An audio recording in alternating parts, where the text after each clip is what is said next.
Hello बच्चों, good morning.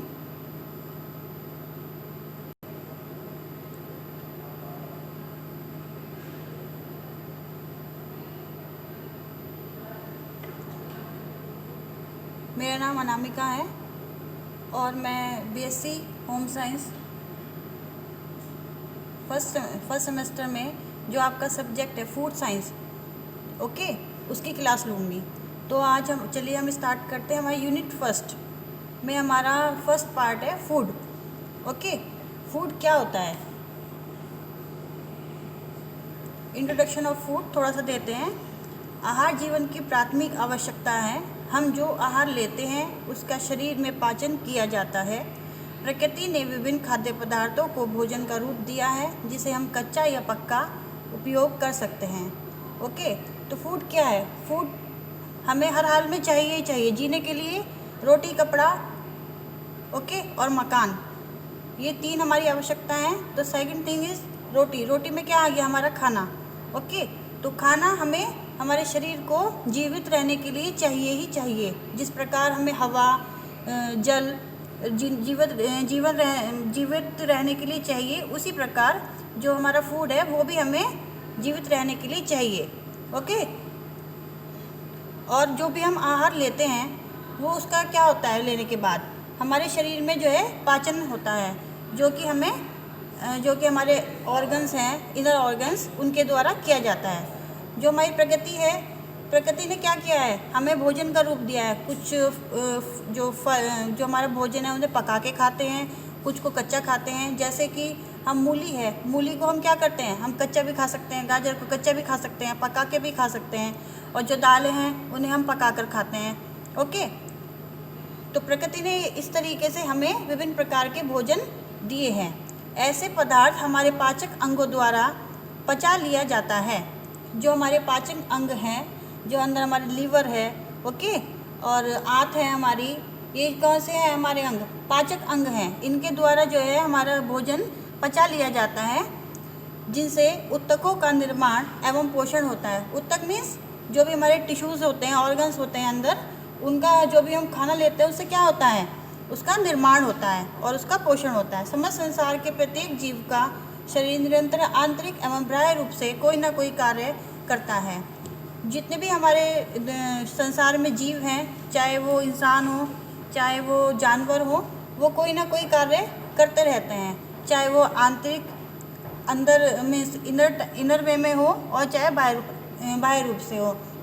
बाह्य रूप से मीन्स मतलब जो भी क्रियाएं हम कर रहे हैं, चलना फिरना, दौड़ना, बोलना, ओके, पढ़ना, ये क्या होगी, हमारी बाह्य क्रिया होगी, ये हमें दिख रही है।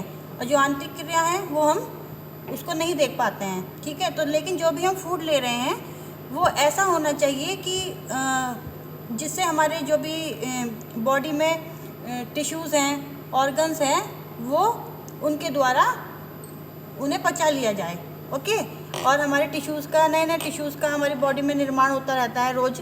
तो वो उस चीज़ को हमारे जो है शरीर में जाके उसको एक क्रिया दे। ओके, हमारे शरीर का कोई ना कोई अंग कार्य करता रहता है, चलने फिरने। देखिए वही बात आ गई जो मैंने अभी आपको समझाई थी। कोई ना कोई अंग हमारे शरीर का कुछ ना कुछ कार्य करता रहता है, चलने फिरने, दौड़ने, अन्य शारीरिक कार्य भी करते रहते हैं। और जितने भी टूटे फूटे ऊतक होते हैं हमारे शरीर में, उनकी मरम्मत वो करता रहता है। किसके द्वारा होता है ये सब? भोजन के द्वारा। गति के कारण शरीर में उपस्थित पोषक तत्वों का रासायनिक क्रियाओं द्वारा भी ऑक्सीकरण होता रहता है। जितनी भी गति होती है हमारे बॉडी में, मीन्स हम लोग देख नहीं पा रहे हैं, जो भी हम खाना लेते हैं तो उसका अंदर जो है वो एक क्रिया होती रहती है, गति चलती रहती है। ओके, फिर तब जाके वो हमारे कहाँ जाता है? इंटेस्टाइन में। फिर लीवर उसका शुद्धिकरण करता है। ओके, और फिर वो जितने भी वेस्ट मटेरियल होते हैं हमारी बॉडी में, वो हमारे क्या होता है, किसके द्वारा निकलता है? मोशन के द्वारा बाहर निकल जाते हैं। ठीक है, तो ये क्या होती है? सब आंतरिक क्रिया होती है जिन्हें हम देख नहीं सकते हैं। ओके, जिससे रक्त में उपस्थित, देखिए वही बात आ गई, जिससे रक्त में उपस्थित पोषक तत्व जलते रहते हैं। जो भी रक्त है हमारा, उससे क्या होता है, जो हमारे जो ब्लड है उससे हमारे जो भोजन में जो पोषक तत्व होते हैं वो जलते रहते हैं और उन तत्व की कमी हो जाती है। और फिर क्या होता है, उन तत्वों की कमी हो जाती है।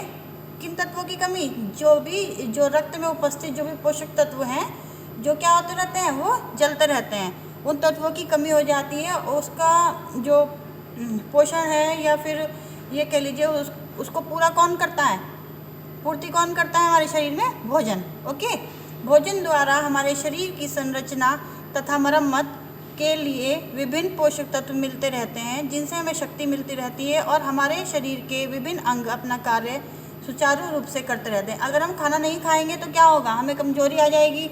ओके, अगर हम एक दिन भी खाना ना खाएं, एक दिन क्या, हम एक टाइम भी खाना ना खाएं तो हमें ऐसा लगता रहता है कि हमारे शरीर में ताकत नहीं रही है।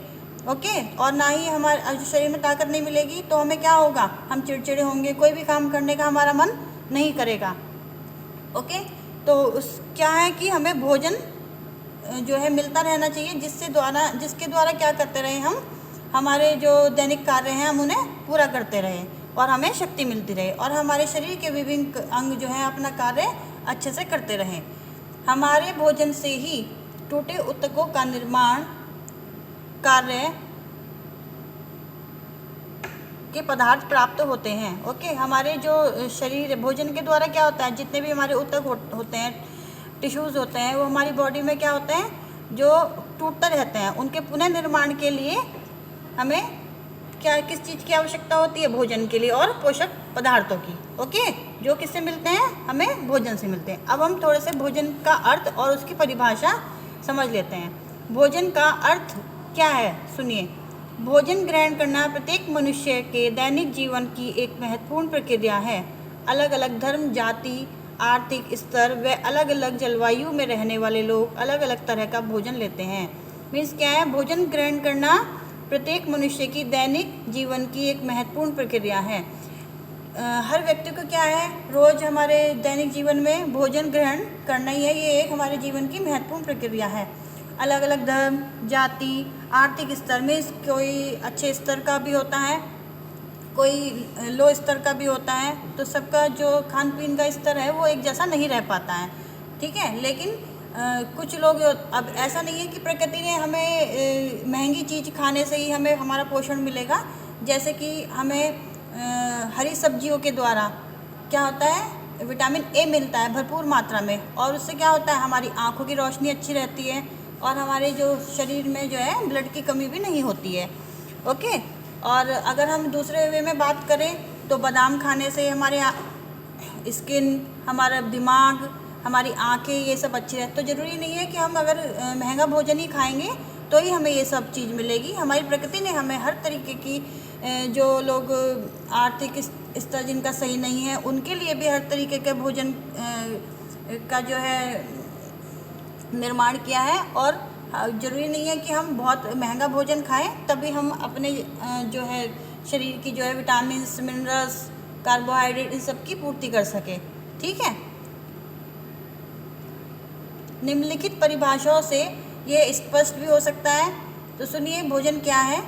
कोई भी खाने योग्य पदार्थ भोजन है। मीन्स कुछ भी अगर हम खा रहे हैं जो हम खा सकते हैं वो क्या है? वो भोजन है। सेकंड थिंग इज, वह पदार्थ जिसे मुंह द्वारा लिया जा सके भोजन है। वह पदार्थ भी भोजन है जिसे हम मुंह द्वारा लिया जा सकते हैं, परंतु यह परिभाषाएं संपूर्ण नहीं है, क्योंकि हम मुंह के द्वारा जो है विष भी ले सकते हैं, दवाई भी खाते हैं, तो लेकिन वो भोजन में नहीं आते हैं। ओके, और घास फूस भी खा सकते हैं, लेकिन घास फूस क्या है? जो हमारे बॉडी है मनुष्य का, वो उसको पचा नहीं सकते हैं। ठीक है, जो हमारे बॉडी में ऐसे एंजाइम पैदा नहीं होते हैं जो जानवरों में पैदा होते हैं और वो फूड को पचा लेते हैं।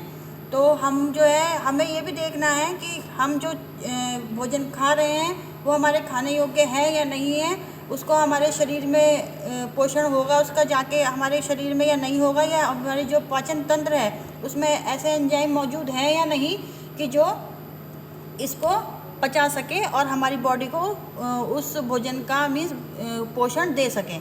ठीक है, तो हमें ये भी ध्यान रखना है कि जो चीज़ हम खा रहे हैं उसका हमें फ़ायदा हो और हमारी बॉडी में उसका पोषण मिलता रहे।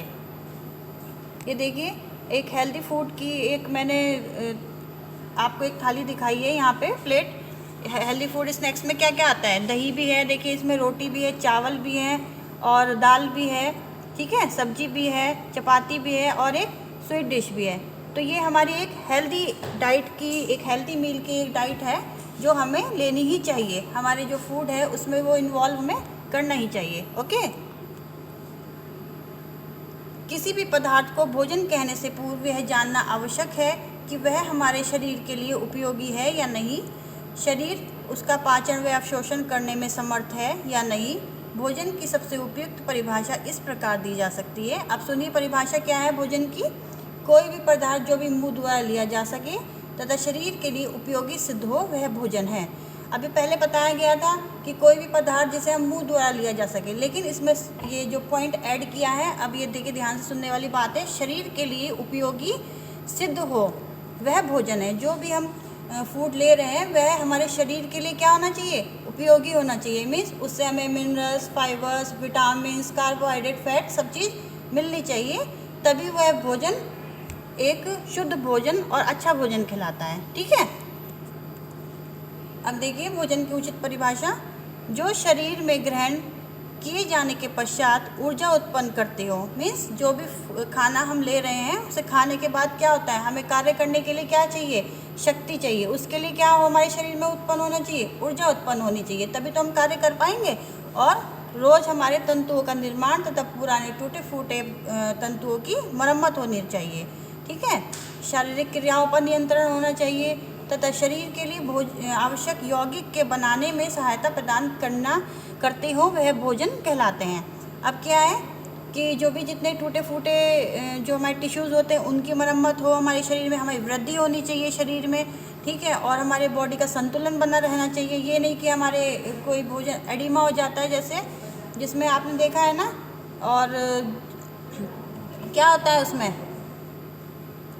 जो हमारी बॉडी है वो ढंग से विकसित नहीं हो पाती है। ठीक है, तो हमें ये भी जो भी हम खाना ले रहे हैं, जो भी हम भोजन ग्रहण कर रहे हैं, हमें ये चीज़ का ध्यान रखना चाहिए कि उससे हमें जो उपयुक्त जो भी भोजन है जो भी हम ग्रहण कर रहे हैं उसमें भरपूर मात्रा में vitamins, minerals, protein, carbohydrate, fat ये सब विद्यमान होने चाहिए, क्योंकि ये क्या है हमारे बॉडी की एक नीड है, ये हमें मिलने चाहिए।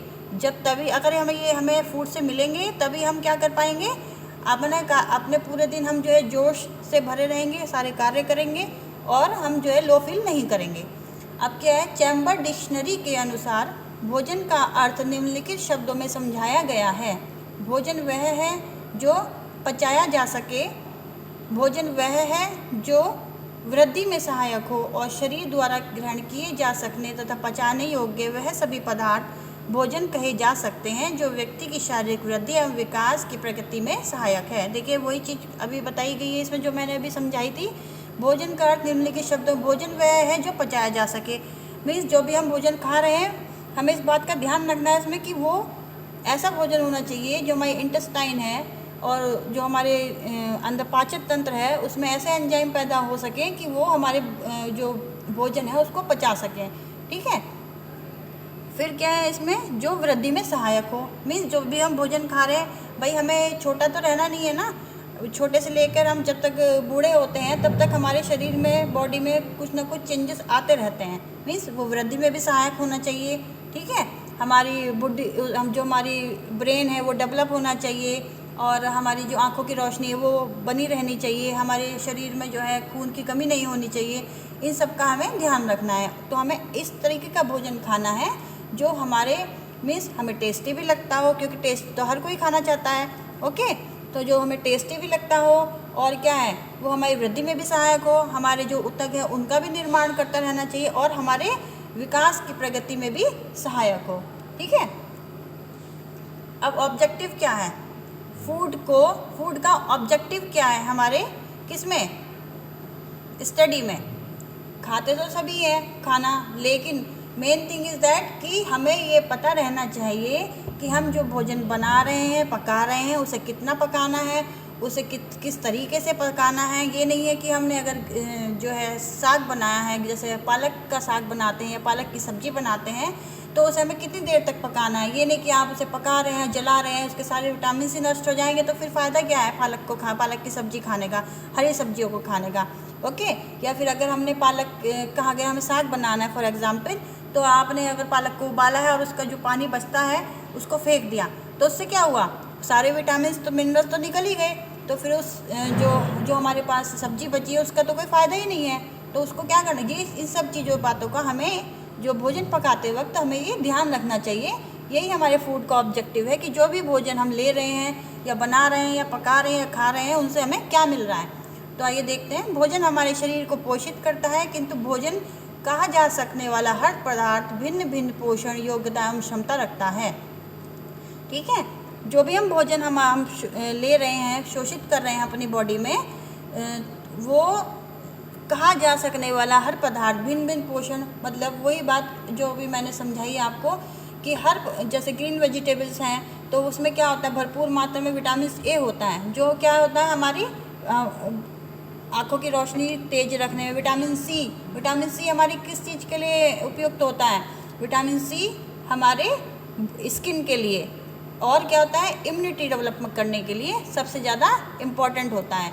ओके, तो हमें ये जरूर ध्यान रखना चाहिए कि किस भोज्य पदार्थ से हमारे शरीर को कौन सा पोषण मिल रहा है।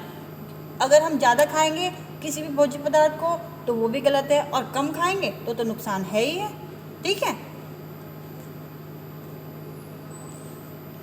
इसमें नंबर 1 पॉइंट है, भोज्य पदार्थ के तत्व पाचक रसों में घुलकर रक्त में प्रवाह मिलने की योग्यता रखते हों। ठीक है, जो भी भोज्य पदार्थ जो भी हम खा रहे हैं उनके अंदर ऐसी शक्ति होनी चाहिए कि जो हमारे रक्त में मिल जाएं। ठीक है, रक्त में घुलने की उनमें क्षमता हो। ठीक है, ऐसे ही हमें भोजन खाने चाहिए या भोज्य हमें लेना चाहिए। नंबर 2 है, भोज्य पदार्थ के तत्व पाचक एंजाइमों द्वारा विखंडित होने की योग्यता रखते हो। जो भोज्य पदार्थ के तत्व हैं, जब हम अपने बॉडी में ले लेते हैं, उनको खाने को खा लेते हैं, तो उसका क्या होना चाहिए हमारे पाचन तंत्र में, उसमें ऐसे एंजाइम विखंडित होने चाहिए या उत्पन्न होने चाहिए जो हमारे भोजन को क्या कर सके, आराम से पचा सके, और ऐसे एंजाइम उनमें से डेवलप होने चाहिए जो हमारी बॉडी को पोषण दे सके। ठीक है, नंबर 3 पॉइंट है, भोज्य पदार्थ शरीर को पोषित करने की योग्यता रखता हो। जो भोज्य पदार्थ जो भी हम खा रहे हैं उससे हमें प्रॉपर न्यूट्रिएंट्स मिलते रहने चाहिए। ठीक है, हमारी बॉडी पूरी को वो न्यूट्रिशन प्रोवाइड करते रहने चाहिए। न्यूट्रिशन में सब चीज़ आ गई, protein, vitamin, fats, minerals. Okay, जितने भी ये भोज्य पदार्थ हम जो भी खा रहे हैं उनसे हमें ये मिलते रहने चाहिए। आवश्यक नहीं है कि एक ही भोज्य पदार्थ सभी गुण रखता हो। जैसे कि फॉर एग्जांपल इसमें ये बात बताई गई कि आवश्यक नहीं है, जैसे हम चावल लेते हैं, चावल में भरपूर मात्रा में क्या होता है, कार्बोहाइड्रेट। तो अगर हम सिर्फ चावल ही चावल खाते रहेंगे तो उससे क्या होगा, वो सिर्फ एक ही भोज्य पदार्थ एक ही गुण रखता है। अब हमें और गुण लेने के लिए क्या चाहिए, और दाल भी शामिल करनी चाहिए, रोटी भी खानी, रोटी से फाइबर मिलता है, कार्बोहाइड्रेट मिलता है। ओके, एनर्जी हमारी मिलती है फिर उससे, कार्बोहाइड्रेट से। तो हमें सारे ही भोज्य पदार्थ अपने डाइट में शामिल करने चाहिए, जिससे कि क्या हो, जो भी हमारे भोज्य पदार्थ हम ले रहे हैं वह हमारे शरीर को पोषित करता रहे, जिससे कि हमारी जो है बॉडी सुचारू रूप से कार्य कर सके। ओके।